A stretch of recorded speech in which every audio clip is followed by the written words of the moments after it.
Hello, beautiful souls. Welcome to the Influence Equation. This is where we explore the power of voice and the magic of story and how when we put them together, they create impact and that can transform lives. I'm Katie Mohammed, your anchor for this journey of voice, stories, and impact.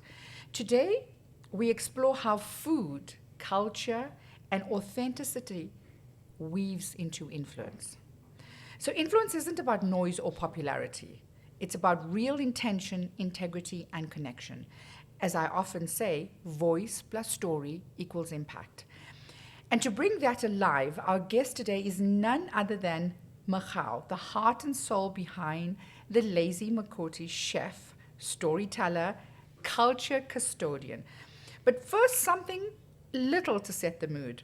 Years ago, Mogau told a story that when she started, she'd cook leftover bits of food in her house and turned them into something new, creative, to avoid waste. That sense of repurposing, resourcefulness, and honoring heritage is central to how she builds influence, not from perfection, but from what's already present. So today we step into the kitchen of culture and heritage with my guest Mogau, better known as the Lazy Makoti. Through food, she has built an influence that nourishes both body and soul, and together we'll discover the ingredients of her influence equation in her life and her work. But first, let's bring into the chair Mogau. Welcome. Hi, Katie.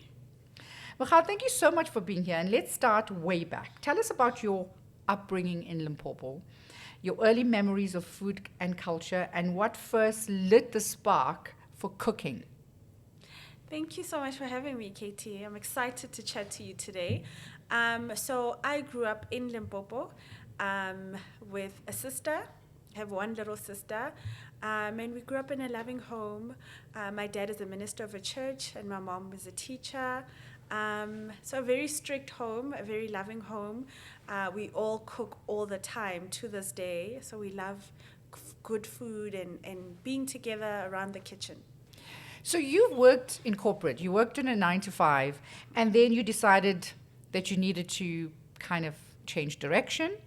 So then what made you leave this 9 to 5 to become the Lazy Makoti? Sure. So that journey wasn't linear. When I think about the two dots that sort of connected and led to me taking that big leap, the first would be a friend of mine, because I've always loved cooking.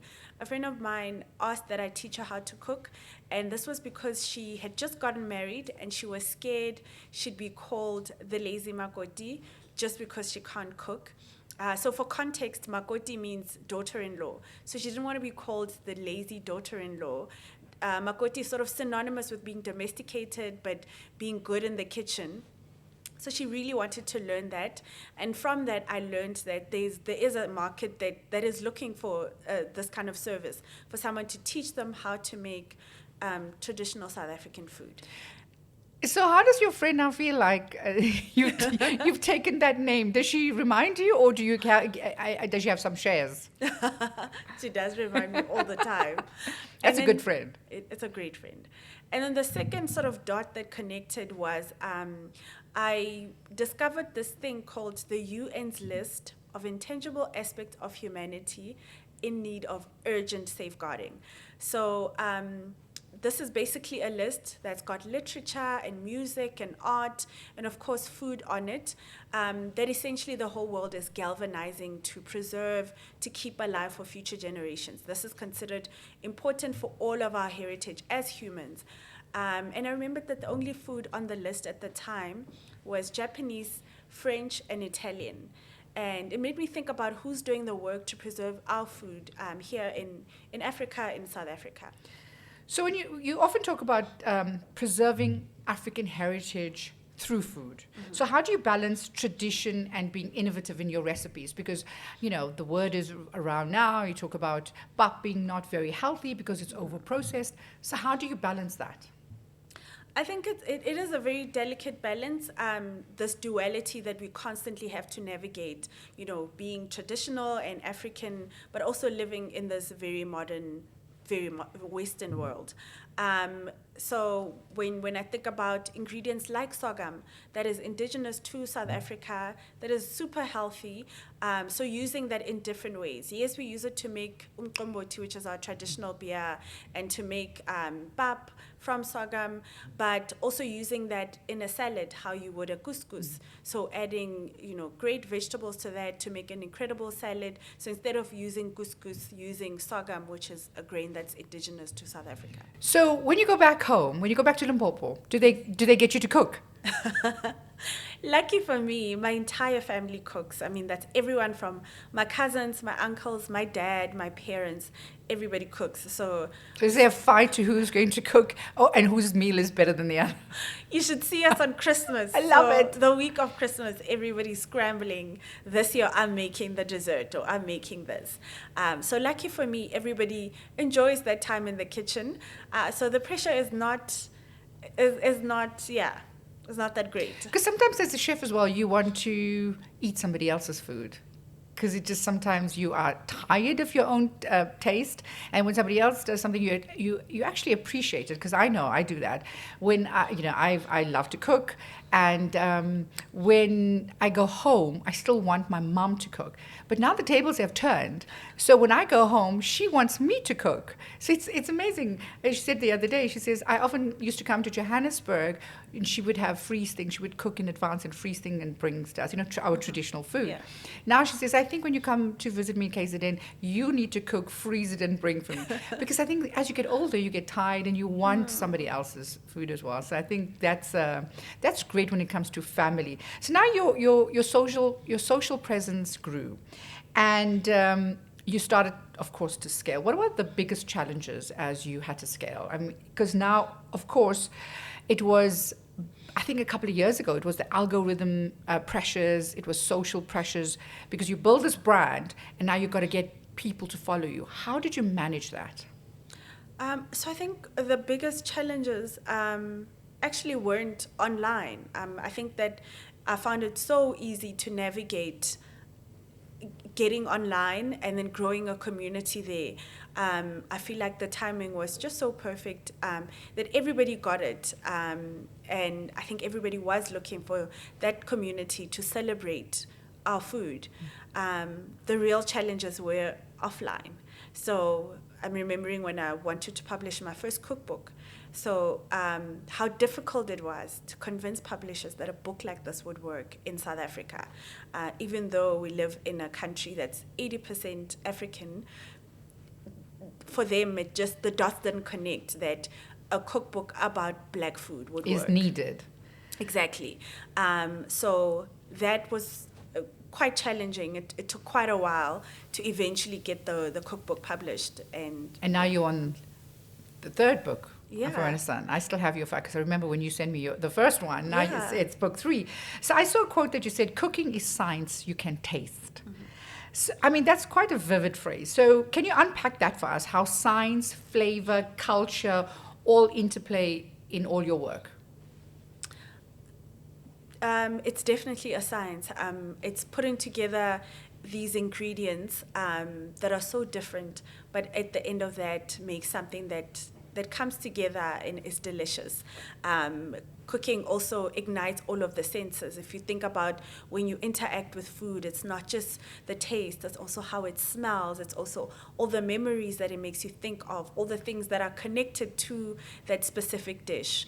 The nostalgia around it is what makes food so special, and all the memories that you tap into. I remember during COVID, you had a series where you were cooking with, great, well-known people, and And you were one of them. Thank you for that, and you gave me one of the difficult tasks to bake.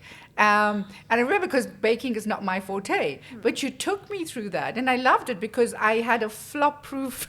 And that was something nice because you actually, I always thought that baking was the science, and then I realized, because as people of color, we throw things in. We don't measure. Yeah. I mean, you're not like a Nigella Lawson that's got a teaspoon of this. We kind of throw that, and then you realize it does become a science because you can't over spice certain things because and then you realize that as you get older that maybe the traditional way of cooking, the tastes were there, but sometimes things were overwhelming as well, which we didn't realize. And now, as we grow into the art of cooking, you realize that less spice, less pepper, less salt, it becomes an art. So thank you for that. So tell us about your cookbooks. I know that I was privy with the Lazy Makoti's Guide to the Kitchen, and then you had hosting with the Lazy Makoti, because that's another big thing. Yeah. Because recently, everybody wants to be a great hostess, and there's an art to that. So what were the intentions behind those?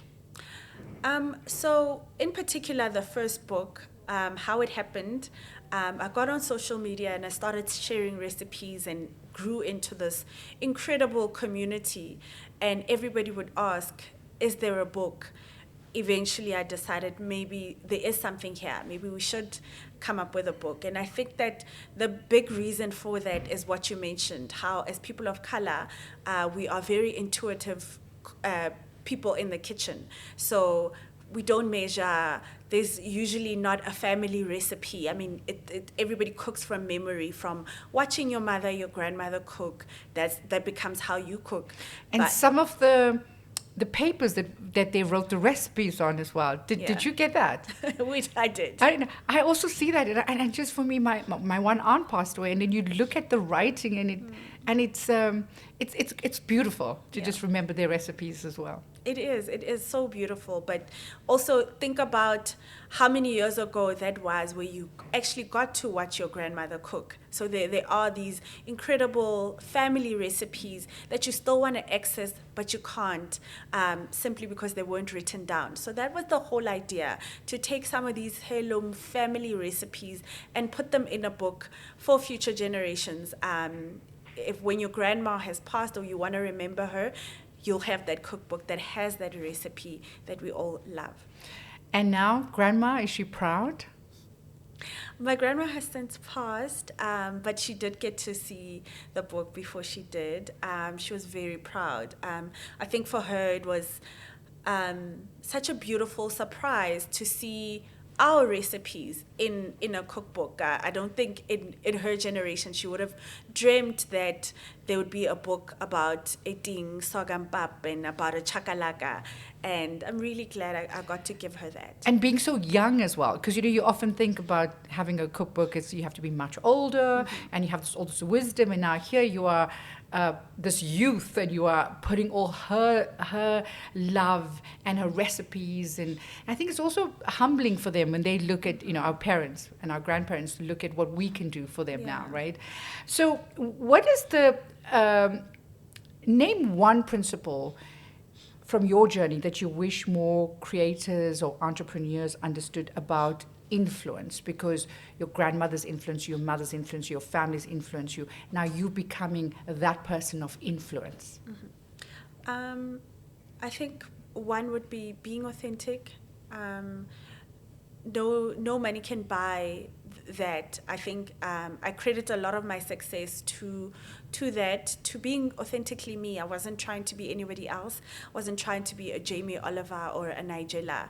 I was trying to be me, trying to appeal and talk to and represent the audience that I grew up with, that I know so well. And I think that's what made it so much easier, because I wasn't pretending to be something else. And yeah, just build it, and your community will come. They will find you. They're people just like you. And I think that's something we all know now, that there's so many people on the internet, but they are specific people that are meant to be in community with you, and they will find you. Now, the Lazy Makoti is known globally. What's beautiful about it is that you are South African, you are African, you are representing a country, a nation, and a continent, so around the world. And how does that, when you put your head on the pillow, how does that make you feel? Because I'm sure not a lot of people assume that you've taken that for granted, because there's a lot being sacrificed through the years. How does it make you feel? Sure, it's incredible validation. I guess it makes all the fights in between, in the journey, worth it. But it also lets me know that people were hungry for this. We've spent so much of our lives consuming other people. When you think of, the big nations, consuming so much of America and Europe and all these other countries, that there is space for us to be who we are and be who we are on the global scale. What struck me now about this conversation is that you are so deeply rooted in your lived experience, your heritage, your challenges, your pivot moments, and that's exactly the kind of influence that lasts. I definitely am. I think there's such beauty and incredible untapped potential in our cultures and in our heritage. When I think of brands like Maxhosa and how beautifully they've done that in the fashion world, I think that there is still so much potential in our cultures and our heritage, just to use that to create a better world. Yeah. And do you think your children will take your art? I have no idea. I can't even throw forward into the future and imagine me as a mom. But I don't think I'd force them to, but hopefully, maybe. I don't know. You will teach them, or you will just want them to learn from you? I definitely would teach them. I think outside of everything, I think cooking is such a great skill to have for anyone. Because it's so different now, because I would like to teach, well, I've taught my children the way I cook it, because of course there's disciplines. But I remember back in the days with my mom, they would not want to teach you. They would say, look at what I'm doing, right? Yeah. They would just like throw things in it. And you're like, but mom, no, just look at what I'm doing. It was so different back then to now. Yeah, like you're saying, we are a different generation. So I think I would teach them, as opposed to just look what I'm doing, because that was so hard to learn from just watching the couple of times, which is why we had to write cookbooks, so that those recipes that you just tried to watch and see, now it's in a book. So let's talk about pivoting. Yes. Every transformation has its moment when you decide, I can't go back, or must I change now? I want you to share one pivot moment. Perhaps it might have been corporate, or scaling from your boutique cooking classes into such a full media brand. And so unpack that decision. Did you feel, was there fear? Was it a breakthrough? How did that moment actually feel to you? So first, leaving corporate, that moment was very scary. I credit being young to just thinking, let me just do it. But of course, I had to tell my parents about it. I think that was the real scary part. And also, I guess, friends and other people that you're in community with, their opinions were quite loud. Are you really going to leave your career as an auditor to what? Start cooking? Those initial moments, it was about digging deep and really truly believing that there's something here, even when nobody else can see it. And then the deciding to then scale this on the scale that it is now, I guess, was more a natural progression, more a desire to find out how much bigger can this thing get. And to make good on all the promises I made my parents when I was quitting corporate. Oh, wow. Yeah. So now you talk about that, those internal voices. Of course, there were external voices. Now you've had these internal voices that also resist the change. Mm-hmm. What were that? Were the risks, was it financial? Was it, reputational? What did you wrestle with? First, obviously, financial. Yeah.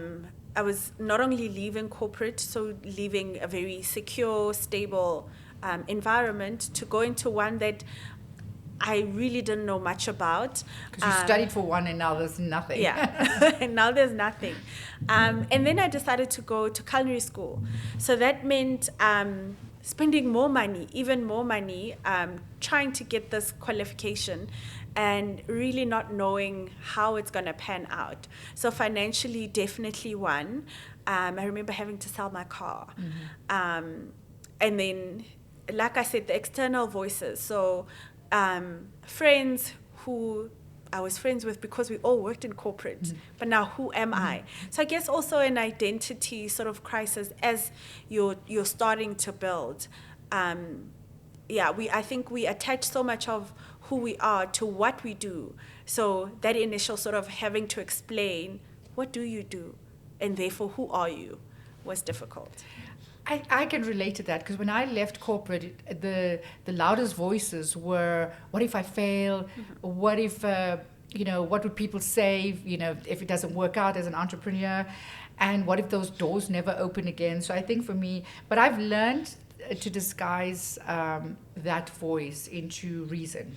Because when you push through, you don't only find new opportunities, you find something deeper within yourself, things that you take for granted.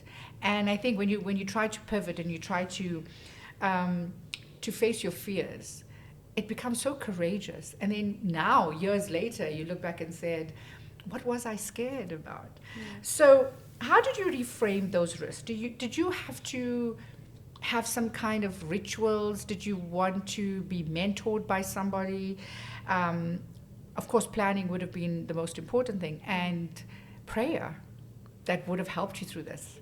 Absolutely. Prayer, absolutely. I think that was at the center of it, especially in moments where nobody really got it, and in moments where I think I myself couldn't quite see into the future, into what this could become.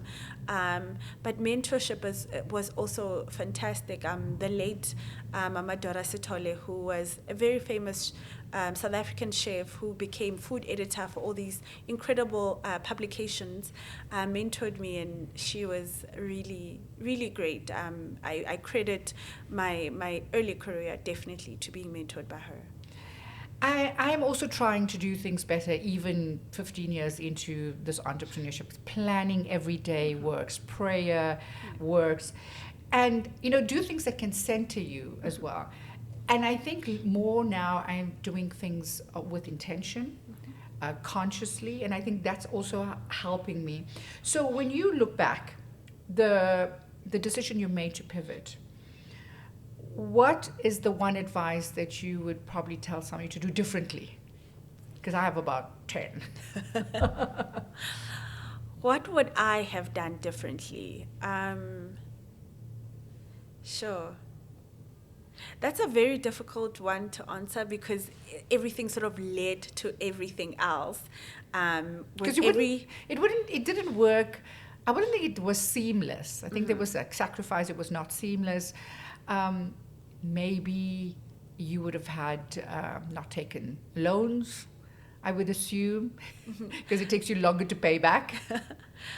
So, like I said, I feel like because of a decision that wasn't maybe a perfect one, it led to something else. But I guess what I would have done differently is maybe allowed for more planning.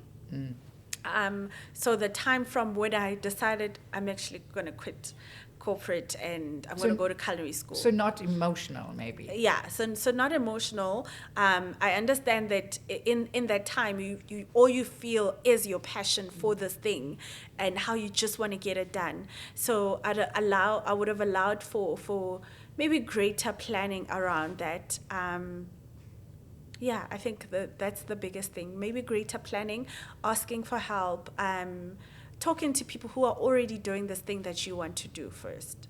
So pivoting is often messy, and it's messy in the middle, right? So when you start, you're not too sure, but all of a sudden in the middle, you're like, okay, well, I need to kind of anchor myself, because that's when you realize, because you're passionate, we're not pragmatic at the thing, because we're creatives and we like to just get in there, with our horns straight in. And then it becomes a bit messy because, again, we don't plan well. When we start anchoring ourselves, I think that, for me, helps me understand where I need to be next. What was that point where you needed to anchor yourself? You're like, okay, internal voice, external voice, passion, you take a back step. How do I get to anchor myself? Sure. I think a big part of what helped anchor me was community. So outside of, because we all know entrepreneurship can be insanely lonely because you're like this lone ranger that's trying to achieve something. So it was getting people who are also entrepreneurs doing exactly what I'm doing and being in community with them. So not building it in silos. So getting help. I love community because you get so much further because you have people on your side. And then building systems. Building systems. The day that I decided the Lazy Makoti isn't just something fun that I love doing, but is an actual business. So it had to have systems, there are things that have to be automated, that they're going to happen no matter how I feel on that day, so that I can run this as a business. I think when you start, especially interacting with other businesses, for instance, when I had a range in a retailer, then you yourself have to operate as a business. So you have had that purpose, then you have the passion, and then you become pragmatic. Like the real thing. It's like, put your big girl panties on now. How does this work? And how's it working for you? It's working really great.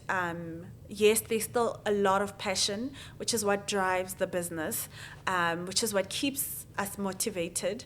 But there's also systems that guide the business especially for scaling, for accountability. So I think the two work together so beautifully. So when you often ask people, so what do you do for fun? And they say cooking. What do you do for fun? What do you do for fun now? Funny enough, it is also still cooking. But what do? I hang out with friends. I love reading. I love the spa. Oh yes, we love that. I love the spa so much. And how do you center yourself when it comes to the challenges you face being an entrepreneur? Because yes, you have that passion, you're creative. Okay, that's great. And then now there's this real thing, this real business that you have to drive.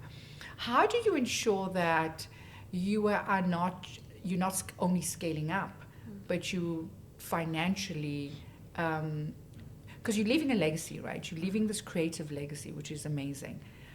But the reality of it is, how does it make you money? I'll go back to systems.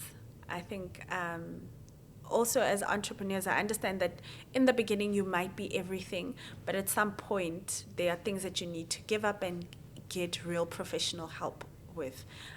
So a lawyer, an accountant, these are not things that you can try to do yourself. No man's an island. Exactly. So at that point when I got those people, I understood that, okay, this is a business.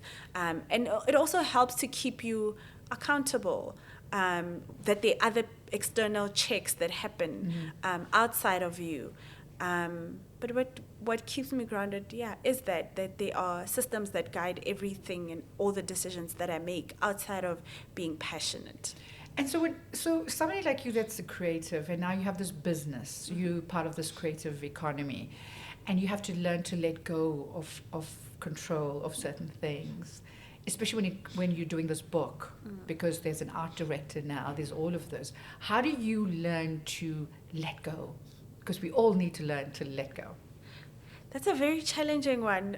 Continues to be a very challenging one for me, particularly when the project is majority creative, like a cookbook.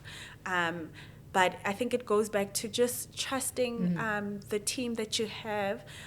This past cookbook that I did, I had a great friend and incredible creative styling the book, Gileto, and he's just so amazing. And at some points, it is just about trusting that this is the person that I wanted to style the book, and so I kind of have to let go of some things. It's not easy, but I think we were able to meet each other in terms of like the bigger vision that we had for the book. So now Lazy Makoti is this glamorous, aesthetic-looking.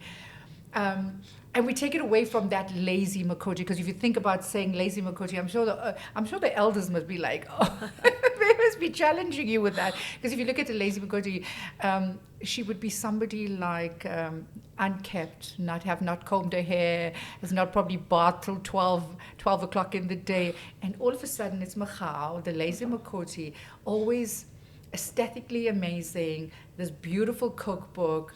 And I mean, when you follow you on social media, everything seems to be perfect. How do you get to a point of being authentic without that perfection? So I think at the heart of the Lazy Makoti was really a desire to make the lives of women easier, particularly in the kitchen, but to make the lives of women easier who are juggling so much. So this understanding that you're not a chef, you don't want to become a chef, you have a career, and but you also have this thing that you do every day, which is cooking. Let me at least make that easy. So where Makoti is synonymous with being like domesticated and being this great like cook, lazy is obviously lazy, but lazy in this context is convenient, is simpler. So I love that. simplifying your life in the kitchen, sort of your best friend, your secret weapon in the kitchen. So while you're stressing about everything else, I'm giving you a 30-minute, 20-minute recipe. You're in and out of the kitchen, but not compromising on taste. Of course, on aesthetics, I want you to Instagram it, but it still looks amazing. It's nourishing for you or your partner or your family, whoever you're cooking for, without causing any extra stress, because I understand that you have other stresses in your life, but at least in the kitchen, I'm making it simple, I'm making it easy. And making it sexy, because you're also Yes. making, and you're encouraging us to look sexy in the kitchen. In 2011, I had a cooking show on SABC. It was called Food with Friends. Nice. And I was also passionate about the one thing that we do well is that we're always cooking for the people around us. Yeah. And the whole show was really about how much do you know your friends? Because again, if you think about our parents cooking for us, you cook, you eat what's there. Now all of a sudden, everyone is gluten, needs something gluten-free, lactose intolerant.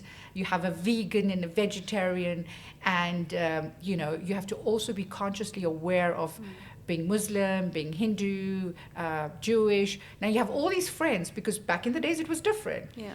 How are you encouraging people to be conscious of how they cook? Because I know I'd make a call to the friends. Do you think that that's a great advice, or do you just want to cook for them? Make a call to? To your friends that you're cooking, or the people that you're cooking for. Are you allergic to it? Yeah. Because these are the things we never worried about back in the days, because things have changed now. Oh, you definitely have to ask. And I think that's a big part of being a good friend is caring. I care that you're Muslim and how that impacts what you can eat and how you eat and what you enjoy.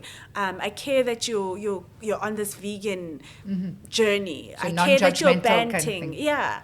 I think that is a big part of like community, and if you do care about having all these different voices with different experiences, then you absolutely have to care about what's right and what can you eat, what can't you eat, what don't you enjoy, what's completely taboo. And there are incredible ways to still enjoy a meal together with that, considering that this latest cookbook actually has a vegan chapter. So understanding that a variety of people eat a variety of different things, and trying to cater for that. Obviously, you can't cater for every single thing, but I think you can at least try. And it becomes a level of consciousness. Absolutely. And then you become aware of what's happening around the world. I know people might be thinking, oh, it's a new age this, a new age that. But again, people are allergic to prawns. People are allergic to peppers. I never even realized that these are the things. Yeah. So I love that. And I so thoroughly enjoyed putting it on, cooking for my friends, putting it on television. So when I see you, I vicariously live through my old show as well. You should bring it back. Well, maybe you and I should do something. You should talk about African food culture, and let me talk about the Indian and Arab culture with all the different kind of spices, because I think that would be, I would love it. That's going to be a challenge.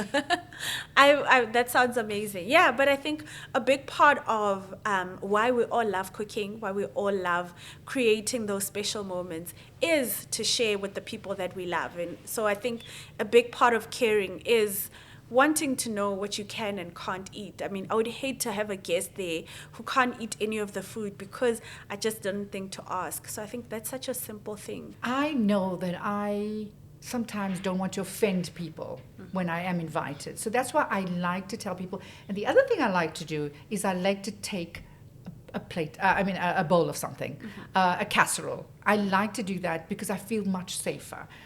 Because I don't think everybody's conscious about things that need to go in.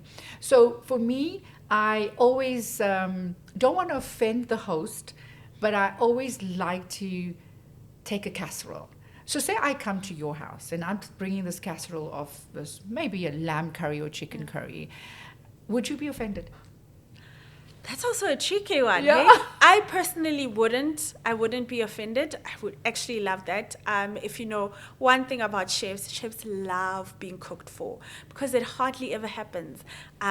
Everyone's always like, "Are you going to make something?" So it's always such great joy when someone thinks to cook for you.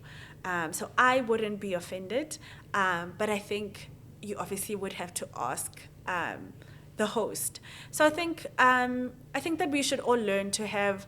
I don't even think these are difficult conversations, but to have the conversation. Some people do get offended, but what we're saying is that ask and just bring it because it's also safer in case you don't like anything that's on there. Because I don't like my veggies to touch the meat, to touch that. So when I see all of these things, so what we both agree is that just take a casserole. Just ask the host, and if she's okay with that, just take the casserole. So Mogau, here on the Influence Equation, we always explore the formula behind each guest's influence, how your voice and your story combine to create real impact. So you've built a brand more than just about food. It's about identity, it's about heritage, it's about culture and connection. So today I'd love us to unpack your influence equation, what shaped your voice, how you tell your story, and what impact you've seen ripple out of your work. So let's begin with your voice, right? Your voice isn't only about speaking. It's about the courage to express who you are for you. So what does voice mean, and when did you first feel that your voice mattered? I think I first felt that my voice mattered or that there was a need for me to speak. When I discovered that list, like I told you, I recognized that nobody else is trying to do that work, and maybe I should. So, 'cause I remember in my corporate, I was a person of color, often muted in boardrooms because there weren't people that looked like me. And listening to you, I think of how you used food as your first language, where words weren't enough. And it shows us that voice doesn't always come through microphone. Sometimes it's through a recipe, it's through aroma, it's through a shared meal as well. So now your original story is so powerful. You speak about your friend that you were teaching to cook, the Lazy Makoti. And I know that title, like I said before, could have been an insult, but you transformed it into a brand that celebrates women, that celebrates culture and confidence. How has the story now evolved? How do you continue to tell that story in new ways? I agree with what you said. So I think the initial reaction to people, particularly of an older generation, hearing the Lazy Makoti is, it wasn't a great one. But I think after explaining what this movement is and what it is that I'm trying to do, they got it. So I think, so from these cooking classes to the cookbooks to product in store, it's all about just trying to center our heritages and our cultures. I find this remarkable how you've turned the stereotypes into the strength now. And especially being in the media space, people accuse you of being too ambitious, too outspoken, too much. I always say for who. And I think, like you, I choose to wear labels differently. And it also reminds me to tell our stories differently. And our stories can evolve as well. And as we get older, we can actually look back and and laugh and have fun at it. Now you can look back and laugh and, the Lazy Makoti, that's who I am. And that's the impact, because the outcome of your voice and story together becomes the impact. So you've published your cookbook, which is now featured on global stages, inspired young chefs and home cooks across the continent. But beyond the awards and the recognition, what impact do you feel every day? Sure. The impact that I feel every day is probably the turning of the tide in terms of how we cook. So this is everything from online, the representation that I continue to see online, people cooking food of their heritage. It's no longer something that's taboo. We're no longer just centering, say, French or Italian food as this is what good food looks like. It's everything that you love, that your mother loves, that your grandmother loves, and people are very proudly sharing that. Another lasting impact, a year ago, I actually spoke at the chef schools that I went to. They've now incorporated an African chapter, which was something that was so unheard of. When I studied, we did everything from French to Italian, but we didn't, in Africa, study about African cooking. And now chef schools are starting to incorporate that into the curriculum, and I think that's amazing. So it shows that influence is not about measuring in numbers. It's really about the impact of lives. That if you look at it, you are inspiring other young black women. Mm-hmm. You are offering pride to Makotis, right? You're giving them a sense of pride. Yeah. And I love that, because that actually moves me, because that's impact. That's what you're doing. That's the real impact. It doesn't have to be about the numbers. And I think that's, for me, so when I wrote your influence equation, it was a voice rooted in culture, right? If you look at that, a story of transformation, an impact that nourishes not just your body, but your soul. And that's your equation. And today you've shown us how influence can be simple as profound as sharing a meal. Yeah. So do you want to sum up your equation? So my influence equation, according to you, is voice, which is my heritage expression, plus my story, which is turning stereotype into strength, which equals impact, heritage pride, and empowerment ripple. This is so beautiful. So when you see that about yourself, that somebody else has worked on something that makes you, how do you feel? It's so validating. It makes me feel like all those difficult moments, all those challenges mattered. And I think it's so hard when you're working on something to see sometimes the bigger picture and the bigger impact. So the fact that somebody else can see it really warms my heart. And I'm so now touched. That goes into your third book. Definitely. This definitely goes into my third book. Yay! Mogau, thank you for sharing your voice, your story, and your journey with us today. You've reminded us that influence can be found in the simplest, most beautiful acts, like preparing a meal, honoring our heritage, and turning stereotypes into strength. Your influence equation has shown us that when we combine authenticity with courage, there's a ripple effect beyond ourselves. This has been the Influence Equation. I'm Katie Mohammed. Until next time, keep finding your voice, telling your story, making your impact. Thank you so much for joining us. Thank you for having me.